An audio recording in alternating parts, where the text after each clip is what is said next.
alguns anos e me lembro perfeitamente, eu tinha 5 anos, mais ou menos da idade de Mano, meu filho. Eu me lembro estar brincando na sala da minha casa. Minha casa tinha um parque, éramos uma família bastante grande, então tínhamos uma casa bastante grande. Sempre gostava muito da piscina. Atrás havia uma espécie de caseta.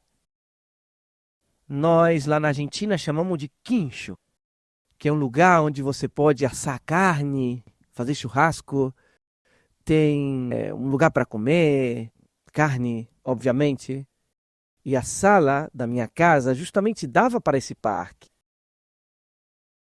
para o jardim e para a piscina. Eu adorava de pequeno jogar com os Legos na mesa da minha casa. E nunca eu vou esquecer disso. Uma vez, ou várias vezes, de fato, era domingo na manhã. É uma tradição na Argentina, domingo, ao meio-dia, a gente come uma carne assada.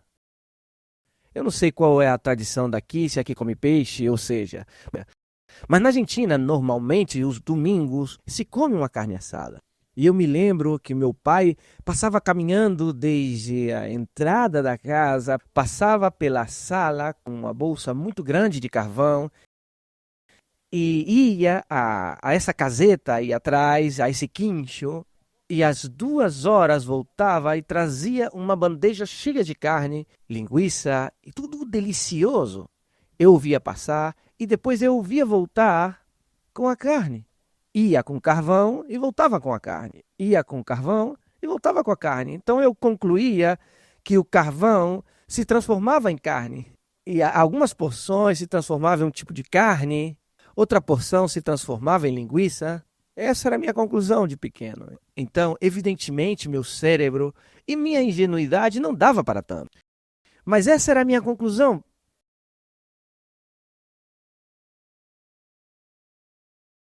O não poder compreender algo tão simples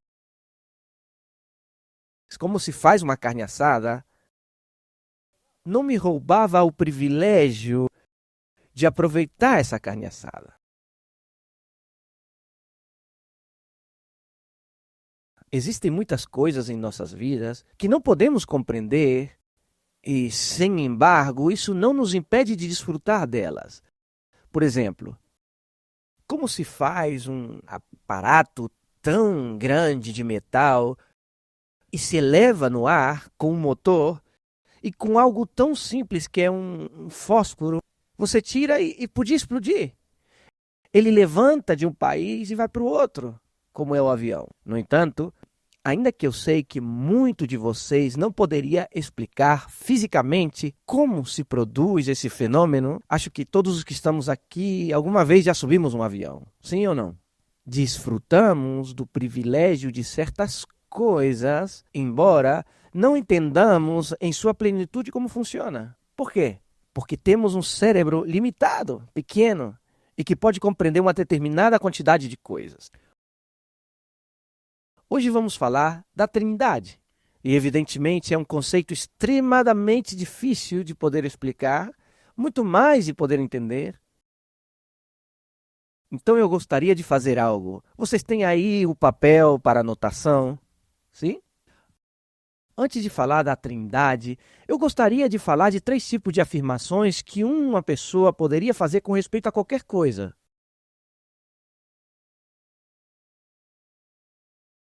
Em primeiro lugar, alguém poderia falar de afirmações que são racionais, ou seja, que são consequentes com a razão. Exemplo, 2 mais 2, quanto é? 4. Isso é uma afirmação racional. Qualquer pessoa pode analisá-la e dizer isso. Veja, tenho 2 caramelos, adiciono com outros 2 caramelos, me dá 4 caramelos. Tem sentido, é consequente com a razão, ou seja, isso é uma afirmação racional. Perfeito. Muito simples. Muito bem. Em segundo lugar, há afirmações que são irracionais, ou seja, que são contrárias à razão. Mais ou menos assim, 2 mais 2 é 5. Se você raciocina um pouco, você vai perceber que isso é contrário à razão. Obviamente, há um monte de afirmações assim que poderiam se fazer. Ok, mas também há afirmações que são suprarracionais, ou seja, que estão por em cima da razão, por cima da minha capacidade de poder entender o que estava acontecendo, como quando eu era pequeno olhando a carne assada. Com certeza o que eu disse parecia irracional, mas por quê? Porque eu não podia entender. Não significa que isso não fosse algo que, de alguma maneira, tinha uma explicação. Que eu não possa entender como se faz um avião para transportar uma pessoa de um país ao outro. Isso não quer dizer como eu não posso explicar e minha capacidade de raciocínio seja limitada nesse sentido. Não quer dizer que seja contrário à razão. Está por cima da minha capacidade de entendimento. E assim, há 1 milhão de verdades que poderíamos falar. Por isso, vamos à faculdade e existem espertos em cada área. O esperto na medicina, conforme a sua especialização, ele não vai, se é esperto no estômago, não vai se meter no olho. Mas você não era médico? Sim, mas essa não é minha especialidade. Eu não sei nada do olho. Há um dentista, um que estudou odontologia. Vocês estão entendendo, verdade? Muito bem. Existem verdades que podem ser entendidas com o tempo. Há verdades que eu nunca vou entender. Deus nos revelou coisas que são racionais, mas também nos revelou coisas que são superracionais, que estão por cima da nossa capacidade de poder entendê-lo. Há uma passagem que, exemplo, eu gosto disso. Pense nesse cachorrinho que eu coloquei na tela. Treinar o cachorrinho e dizer, olha, eu jogo a bola e você vai buscar. E o cachorrinho vai e a busca. Você pode treinar um cachorro para fazer isso. Eu ia colocar o exemplo de treinar o cachorro para buscar o jornal todos os dias pela manhã. Mas depois eu percebi e disse, mas não existe já o jornal. Não existe mais. O jornal está na internet agora. Os que têm cabelo branco, que nem eu, em alguns países, treinavam os cachorros para buscar o jornal que o correio jogava na porta da nossa casa. E o cachorrinho ia e buscava. Bom, isso já não existe, obviamente. Os diários antes eram de papel, hein? E você treinava o seu cachorro e ia buscar. E falavam, que inteligente é o cachorrinho. Mas um cachorrinho, você não pode ensinar quanto é 2 mais 2. O seu cérebro é muito mais pequeno e tem muito menos habilidade e capacidade que o meu. É super racional, está por em cima de sua capacidade de raciocínio, de poder entender certas coisas. Eu gosto muito dessa passagem que diz em Romanos 11:33, diz, agora pensemos em Deus. Ó profundidade da riqueza, tanto da sabedoria como do conhecimento de Deus. Preste atenção nessa palavra, tente meditar em sua etimologia. Insondáveis. Insondáveis são seus juízos. Inescrutáveis são teus caminhos. Quem pode ser capaz de conhecer a mente do Senhor? Com certeza eu li a passagem e há milhões de coisas que eu posso não saber de Deus. Deus está muito... Minha mente pequena é impossível, nunca vai captar tudo que é Deus. De fato, João 17 diz que a eternidade trata de quê? De conhecer a Ele. É dizer que nenhuma eternidade é suficiente para que eu tenha capacidade de dizer, agora eu vou entender tudo que é Deus. Sim? Ok, eu quero fazer uma parada aqui por um momento. Isso não deveria nos surpreender. Vejam isso. Eu quero que pense que estamos tentando entender como é Deus, não? Vamos fazer outra coisa. Vamos tentar entender em 3 minutos como é o ser humano. Como somos nós? Sabe quantas teorias há a respeito de como é o ser humano?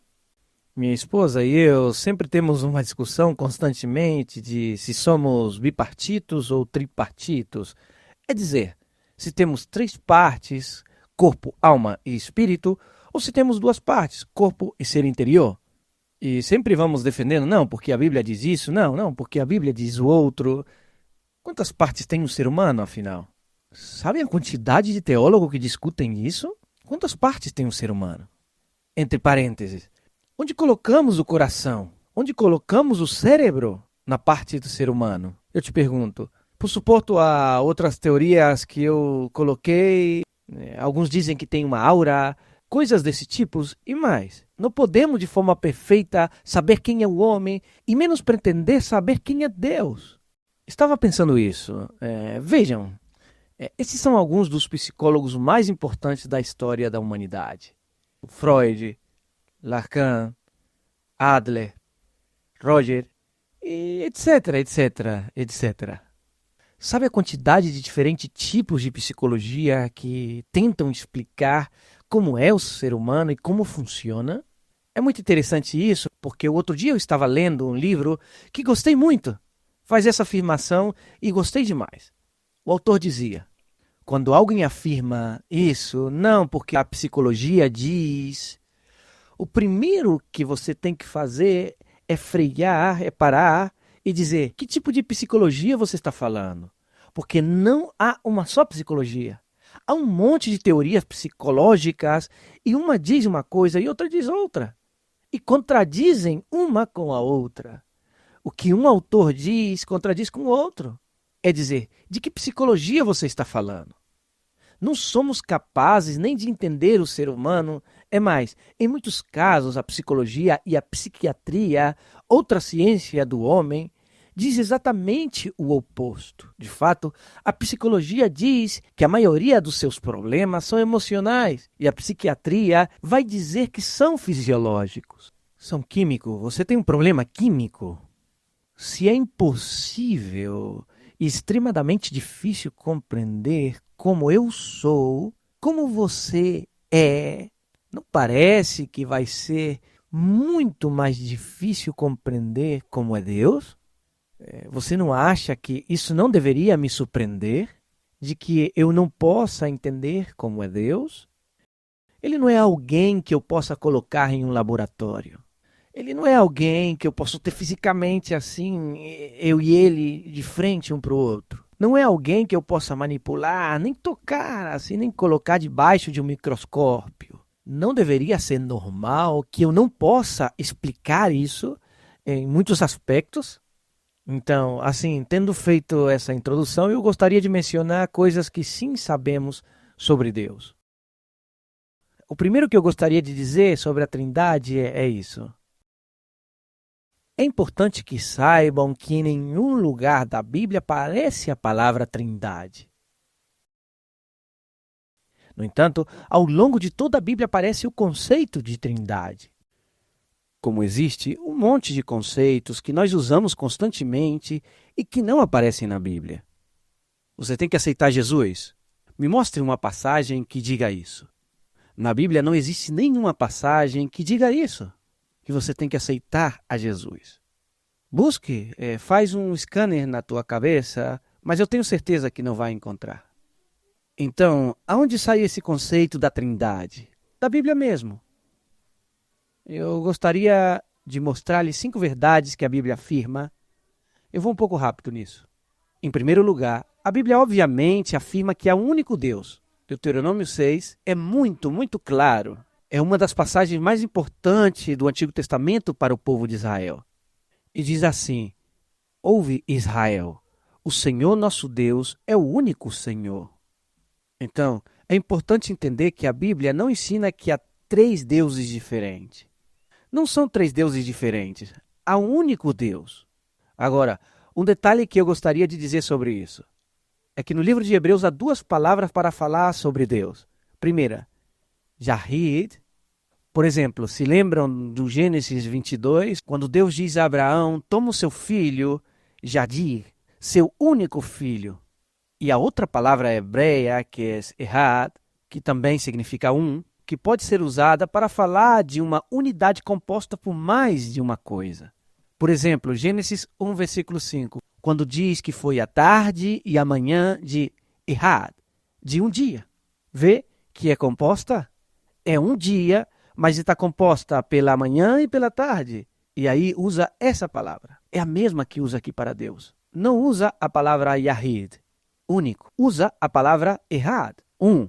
Um que pode estar composto por manhã e tarde. A segunda coisa que a Bíblia afirma é que tanto o Pai como o Filho, como o Espírito Santo são Deus. Eu sei que vocês têm isso nas suas anotações, então eu vou mais rápido nisso. No Antigo Testamento se afirma claramente a divindade do Pai e ninguém vai discutir isso.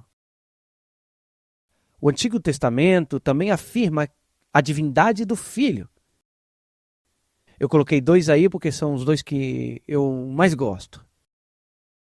Vejam isso. Diz Isaías 9:6. Porque um menino nasceu, um filho nos deu, e o principado está sobre os seus ombros.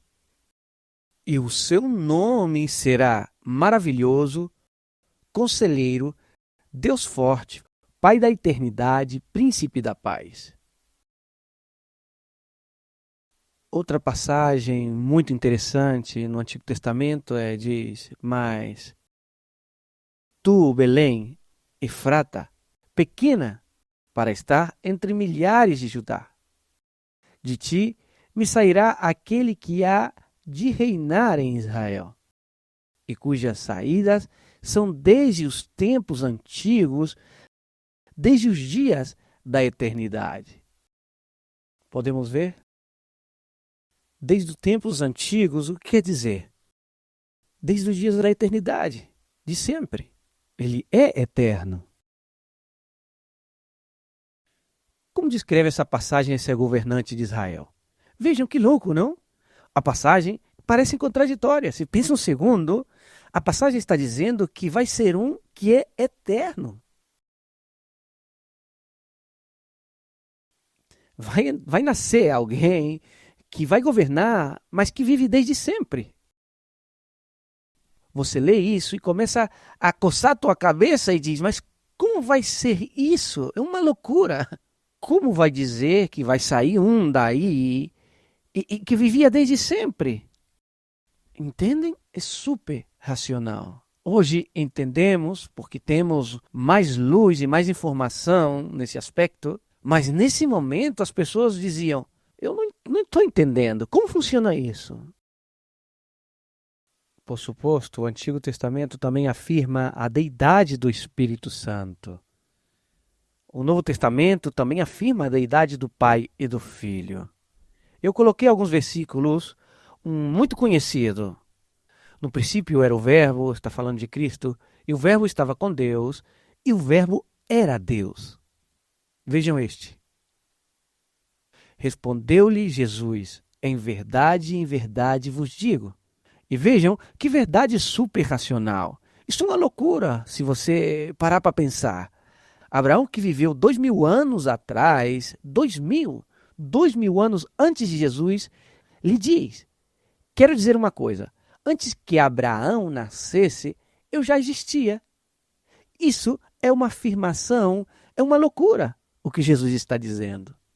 E o contexto diz que pegaram pedras para jogar em Jesus. Olha o que diz o autor de Hebreus. Mas sobre o Filho, diz, o teu trono, está falando de Jesus, está falando do Filho. Ó Deus, é para todo o sempre, ou seja, para os séculos dos séculos. E cetro de equidade e o cetro do teu reino. Quem dera eu tivesse tempo para explicar isso. Vocês podem ver na passagem, sim? Do Filho diz isso, é o seu trono. Você é Deus. Então a Bíblia claramente afirma a deidade de Jesus. E, obviamente, a deidade do Espírito Santo. Eu coloquei as passagens aí nas anotações. Bom, a terceira coisa que eu gostaria de dizer sobre o que diz a Bíblia, aqui eu vou frear um pouquinho. A Bíblia diz que o Pai, o Filho e o Espírito Santo são diferentes entre si. Quero que vejam algo. Esses dois vocês já conhecem.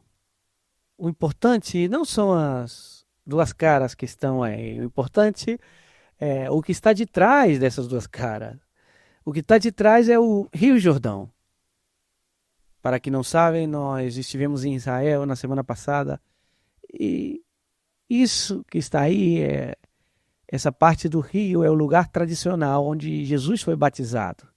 E é muito interessante que veja uma passagem rapidamente, onde ele fala no momento do batismo.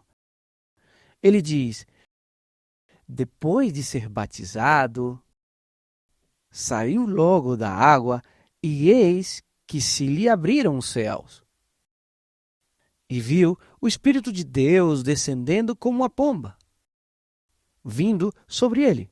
E eis uma voz dos céus, que dizia, Este é meu filho amado, em quem eu me comprazo.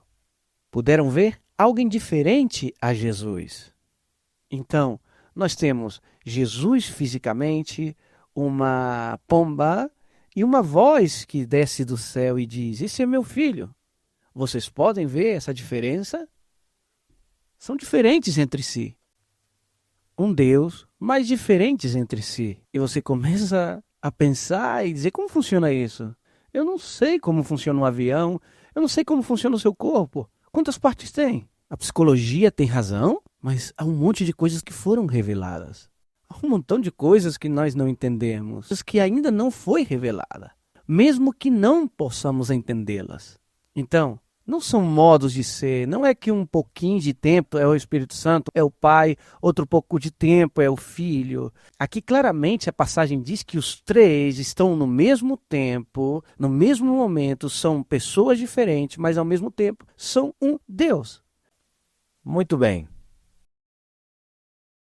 Quarto ponto. A Bíblia afirma que o Pai, o Filho e o Espírito Santo se relacionam entre si. E esta é a chave. 3 passagens. Mateus 11.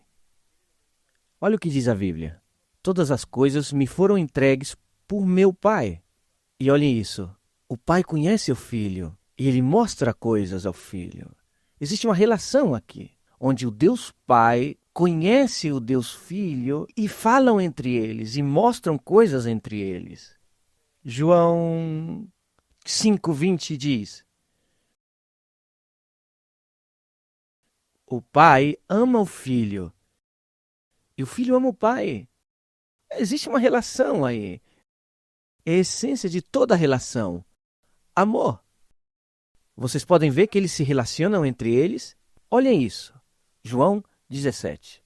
Agora, pois, glorifica-me tu, ó Pai, junto de ti mesmo, com a glória que tinha contigo antes que o mundo existisse. É dizer, olhem, existe algo, está o Pai, eu estou no Pai, e há algo que compartilhamos. Glória, eu vou explicar isso em um segundo. Isso tem enormes implicações. Algo eu disse algumas semanas atrás, quando eu preguei na igreja, mas eu vou voltar a dizer rapidamente e explicar.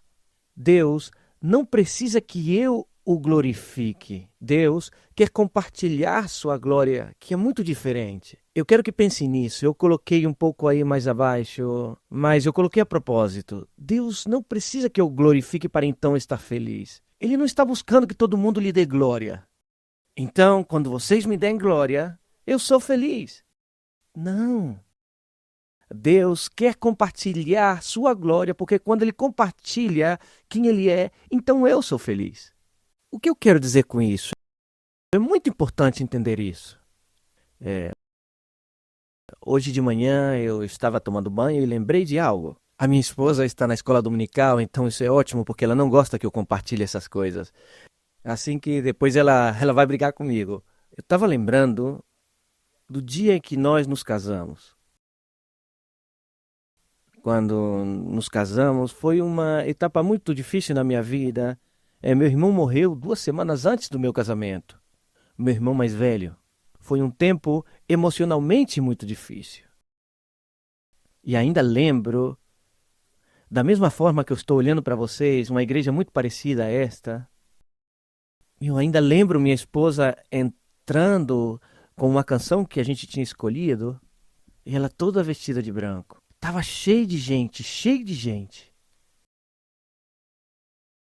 Eu estava em pé, na frente, olhando para ela, e o único que eu podia fazer era concentrar-me nela. Eu a olhava e dizia: você está linda. Claro, ela somente podia ler os meus lábios. Você está linda, você está linda. Ela vinha caminhando. Para mim, o mundo poderia ter caído. Eu estava absolutamente atrapado pela beleza da minha mulher. Não existia nada, nem ninguém mais importante do que ela. Esta é a forma em que muitos teólogos costumam definir a Trindade, e é fantástico.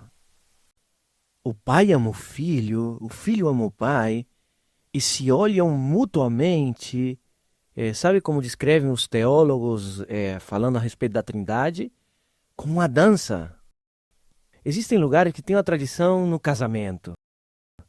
Na Argentina, quando termina a cerimônia, todos se juntam em um grande círculo e a primeira canção dançam os que estão casando.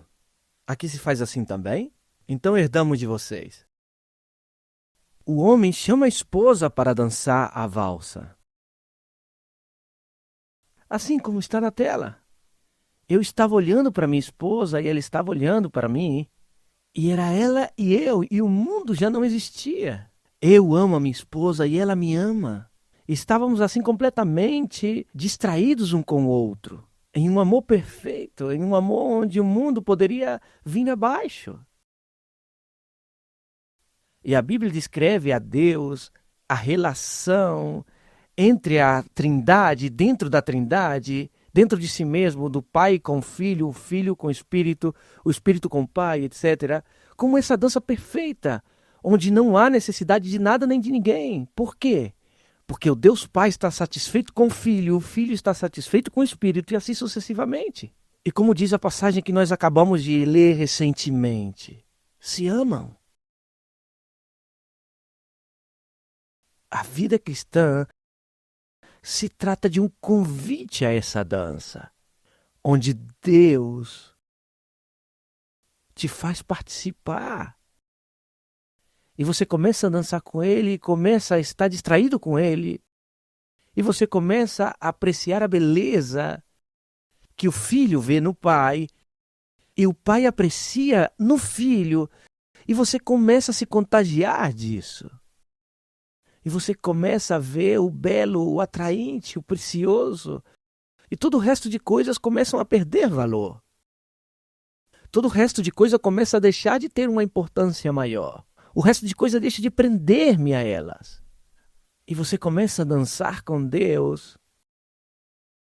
o que Ele esteve fazendo desde a eternidade. E continuará assim pela eternidade. Por isso, é o que ele disse antes. Deus não precisa de mim. Não, por favor, que alguém me diga algo. Ele está distraído com seu filho. E o filho está distraído com o pai. Ele não necessita de ninguém. Ele somente nos está convidando a participar dessa dança. E quando eu me uno a essa dança, e de repente acontece o que Jesus vai dizer, eu vou dizer o versículo no final da mensagem, para que ele falou todas essas coisas, para que o vosso gozo, vossa alegria seja completa, para que a alegria de Cristo esteja em nós e a nossa alegria seja completa. Isso é a vida cristã. É um convite a uma dança com o Pai. Estava lendo Gênesis e me chamou muito a atenção isso. Há poucas verdades mais autoevidentes do que a primeira frase que Deus afirma depois de criar o homem. Não sei se prestaram atenção nisso. O primeiro que Deus diz é que não é bom que o homem esteja sozinho. Eu disse que estivemos em Israel, verdade? Uma coisa que estávamos dizendo ao longo de toda a nossa viagem era... tínhamos uma caminhonete onde estávamos todos, nós éramos 8, estávamos todos ali. E à medida que ia passando a viagem, íamos indo a lugares diferentes, lugares lindos, muito bonito mesmo. Lugares onde passou Cristo, onde esteve Jesus. Absolutamente todos dizíamos a mesma coisa. A razão pelo qual isso é tão bonito, estamos desfrutando tanto, sabe o que é? A companhia. Se eu tivesse vindo sozinho a este lugar, teria sido tão chato. Não teria sentido visitar um lugar sozinho. A companhia é o que faz a diferença. Se você está preso numa cadeia, o maior castigo que podem te fazer lá, o que seria? Bater em você? Torturar você? O pior castigo que podem fazer lá com você é deixar você sozinho. Isso é o que faz com alguém que não podem dominar. O colocam em um lugar separado, no isolamento, e o deixam sozinho consigo mesmo. É horrível. O pior das torturas é deixar você sozinho, sem ninguém. Você aí sozinho, sem ninguém, sem telefone celular, sem internet, sem Facebook, sem Twitter, sem Instagram. Sozinho, sozinho, contigo mesmo. Eu li uma frase de Kierkegaard que é muito boa. Escute isso. Ele disse: Adão não estava incompleto porque era imperfeito. Adão estava incompleto porque era como Deus. Utilize seu cérebro um minuto. O que ele quis dizer com isso? Adão não estava incompleto porque era imperfeito. Adão estava incompleto porque era como Deus. Precisava de alguém com ele para compartilhar. Não é bom que o homem esteja sozinho. Sozinho. Para nenhum ser humano é bom estar sozinho. Há algo dentro do meu coração que desesperadamente precisa dos outros. Seu coração precisa disso. Por quê? Porque você foi criado à imagem de um Deus trino que se relaciona. Pergunta: por que buscamos afeto, amor, prazer? Por que lutamos para agradar os outros? A resposta é muito simples. Porque eu sou como Deus. Sou como Ele. Eu preciso amar e ser amado.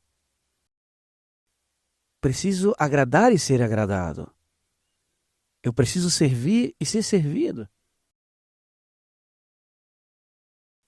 Isso é o que um Deus trino esteve fazendo pela eternidade. Amando-se, servindo-se, se agradando a si mesmo dentro dessas três pessoas da Trindade.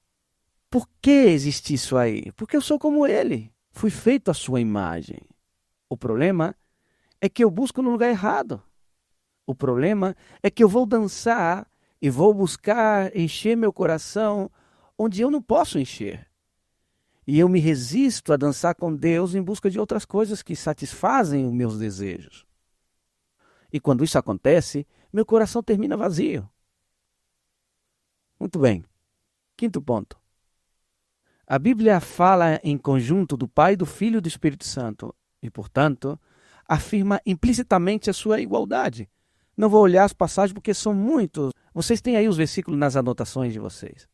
Mas eu quero que notem a ordem de como a Bíblia desordena a Trindade. Diferentes passagens falam do Pai, do Filho e do Espírito Santo. Em outras passagens fala do Pai, do Espírito Santo e do Filho. Em outras passagens falam sobre o Filho, o Pai e o Espírito Santo. E em outros falam do Filho, do Espírito Santo e do Pai. Todas as combinações possíveis estão na Bíblia. Portanto, a Bíblia constantemente, implicitamente me está dizendo que esta ordem indica a igualdade que eles têm. Entre parênteses, uma das passagens mais conhecidas da Bíblia, ide, portanto, fazeis discípulos de todas as nações, batizando-os em nome do Pai, do Filho e do Espírito Santo. No nome dos três. Um nome, não três nomes. Isso não é interessante? No nome, os unifica. É mais, leiam como termina a grande comissão. Ela termina assim: e eis que estou convosco todos os dias até a consumação dos séculos. Quem é eu no contexto? Jesus, teologicamente. Quem está conosco todos os dias até o fim do mundo? Jesus? O Espírito Santo. Sem embargo, Jesus diz que eu estou com, se iguala. Paulo faz isso e explica claramente em Romanos, e ele diz: vós, porém, não estáis na carne, mas no Espírito, se de fato o Espírito de Deus habita em vós. E se alguém não tem o Espírito de Cristo, esse tal não é dele. Puderam ver? Está igualando. Ok, definição muito curta do que é a Trindade. Cremos que há um Deus em três pessoas. uma só essência. Três, não no sentido de três indivíduos diferentes, mas de três relações que têm personalidade, que se interrelacionam. Gosto muito do que disse David Sweet. Ele diz: Deus nos manda crer que há uma união e que há uma distinção. Mas quanto o que é essa união ou qual é essa distinção, toda a humanidade é igualmente ignorante. E deve continuar assim, pelo menos até o dia do juízo. Portanto, eu repetirei outra vez a doutrina da Trindade como está afirmada na Escritura. Que Deus ali, expresso em três diferentes nomes, como Pai, como Filho e como Espírito Santo, que cada um desses é Deus. E que não há mais de que um Deus. Mas essa união e a distinção são um mistério para a humanidade. Como para mim, era um mistério quando era pequeno comer carne assada. E tudo isso para quê? Eu gostaria de mencionar três coisas. Poderia dizer um monte de coisas, mas não quero continuar falando por muito tempo. Gostaria de dar três implicações da doutrina da Trindade. A primeira é esta. A primeira é que somente porque cremos na doutrina da Trindade, podemos ter um Deus que entenda nosso sofrimento. Se não fosse por essa Trindade, o teu Deus não saberia o que é sofrer. Ele não saberia o que é o calor, o que é o frio. Não saberia o que é passar fome. Jesus passou 40 dias de fome no deserto. Não saberia Deus, não saberia o que é ser rejeitado pelos seus amigos. Deus não saberia o que é ser rejeitado pelos seus seres queridos. Deus não saberia o que é ser mal entendido. Não saberia o que é ser mal interpretado. Não saberia o que é falar mal dele, que ele tem que ficar quieto, sem falar nada. Deus não saberia o que é o domínio próprio. Deus pode te entender porque Deus sabe o que é ser cuspido na cara. Deus sabe o que é apanhar. Ele sabe a dor da chicotada. Ele sabe o que é doença. Ele sabe. Entre parênteses. Deus sabe o que é perder um filho. E a única razão pela qual Deus sabe isso é porque cremos na doutrina da Trindade. Se não fosse assim, Deus não teria nenhuma ideia do que é a nossa dor. Segundo, temos um Deus que desfruta servir e em submeter-se. Palavras que já não se usam hoje em dia. Pelo menos em Espanha. Somente se fala dessa palavra quando se refere a um passado que você quer esquecer. O que a Trindade faz é redefinir o que é a grandeza. Para nós, a grandeza é o oposto. A grandeza é a liberdade. A grandeza é ganhar o balão de ouro. A grandeza é ser independente. É chegar a ser o chefe da companhia. É ter uma conta bancária suficientemente grande que você termine fazendo o que você quiser. Isso é grande. A grandeza é ser o melhor em algo. Isso é grande. Grande é chegar a ser o melhor em algo. Não importa o que seja. É que eu cheguei a ser melhor. A mais bonita, a que corre mais, a que joga melhor, o que joga melhor. A grandeza para nós é alcançar o que ninguém mais alcançou. O que a Trindade nos mostra é que a grandeza é se deleitar em fazer a vontade do outro. Vejam as palavras de Jesus. A minha comida, isso é a coisa mais gostosa para mim. É o que enche a minha alma. É o que enche o meu estômago.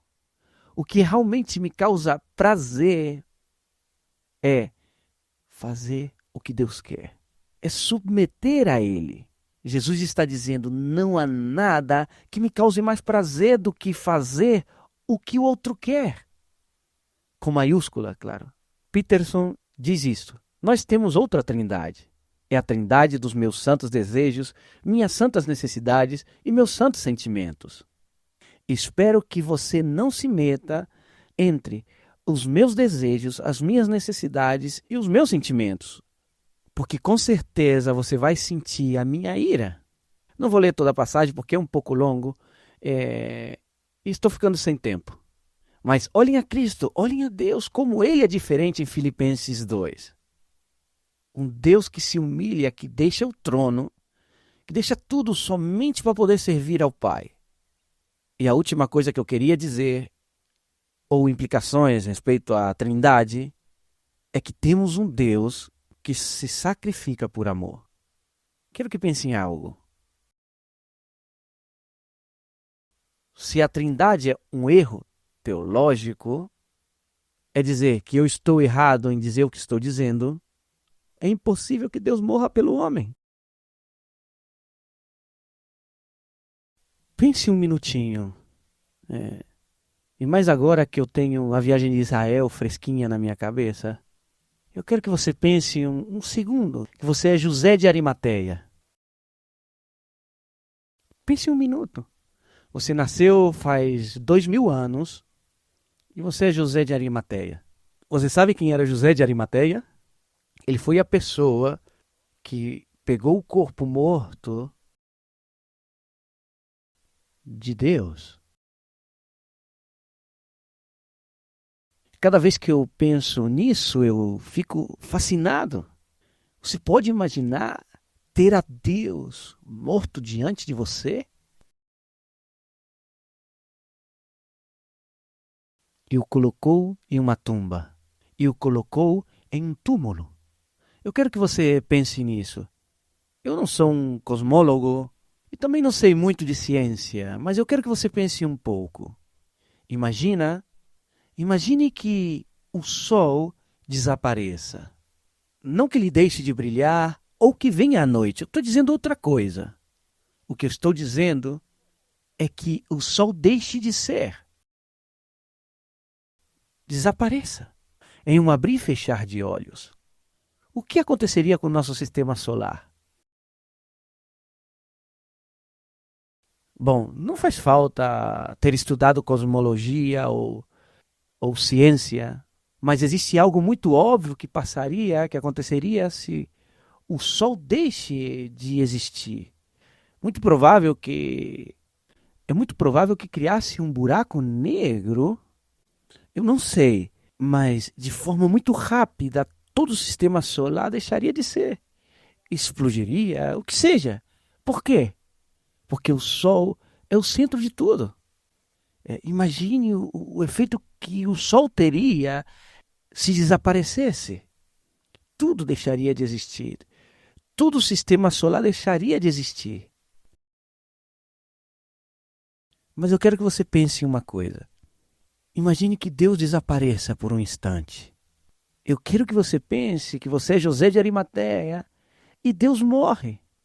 Vocês podem ver agora o que eu quero dizer?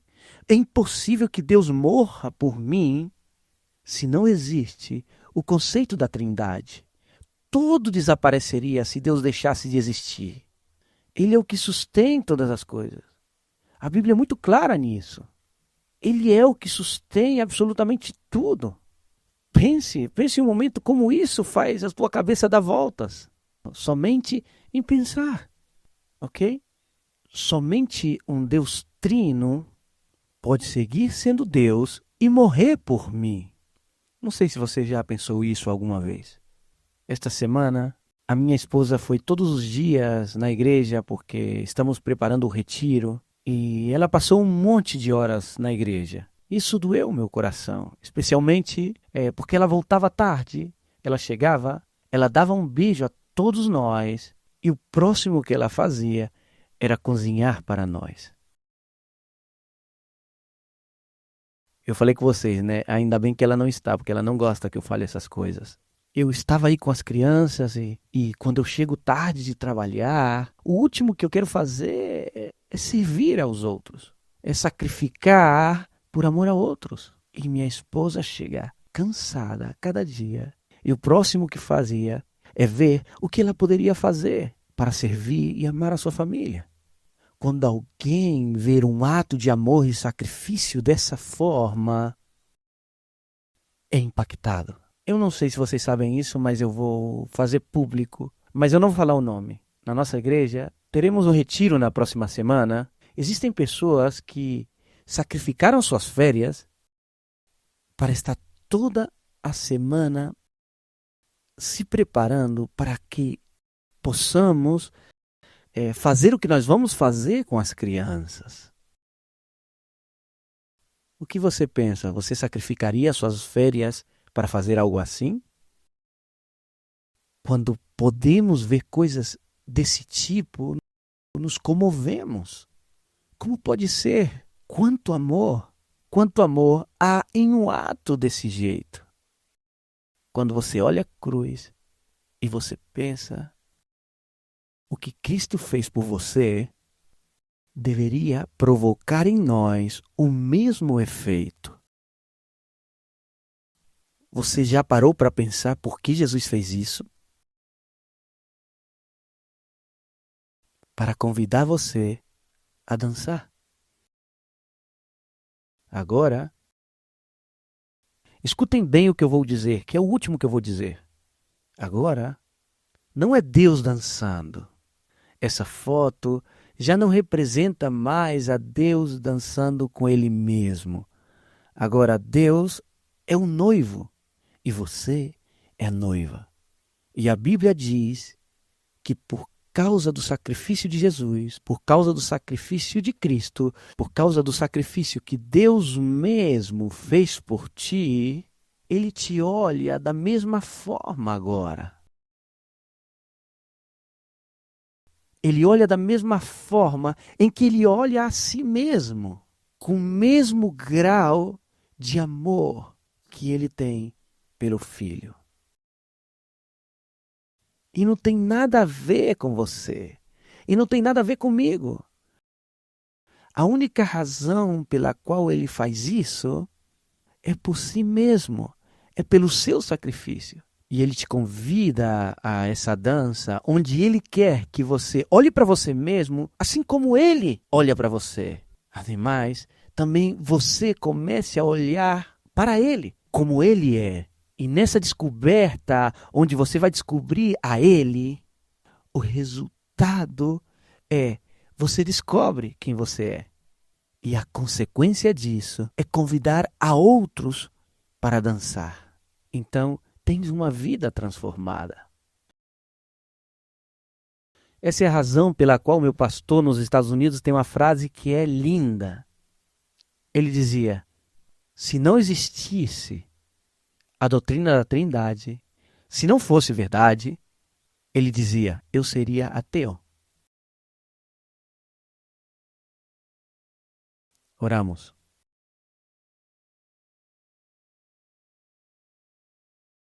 Senhor, pensando em Ti, comove, quebra o meu coração. Faz com que você seja grande, que eu seja pequeno. Queremos responder a esse convite que o Senhor fez para nós. Fantástico. Justamente não queremos fugir do Teu Espírito, senão ter uma relação contigo. Uma intimidade, uma proximidade impossível de não notar. Não se pode fazer uma xerox disso, ou eu tenho ou não tenho o Teu Espírito. Podemos ser religiosos e vir à igreja. Podemos fazer mímica, tentar reproduzir a parte externa disso. Mas estar dançando contigo e conhecer-te e ver-te cara a cara e perceber esse apreço, este gozo, essa alegria que há na tua presença, isso realmente não existe uma xerox disso. Assim que te pedimos que trabalhe no nosso coração para que possamos ver mais da tua beleza, descobrir, entender quem és com nossas limitações, para que possamos viver à luz de quem és e que és o nosso Criador. Que isso nos transforme em amar-te e também amar aos demais. Em teu nome, Jesus. Amém.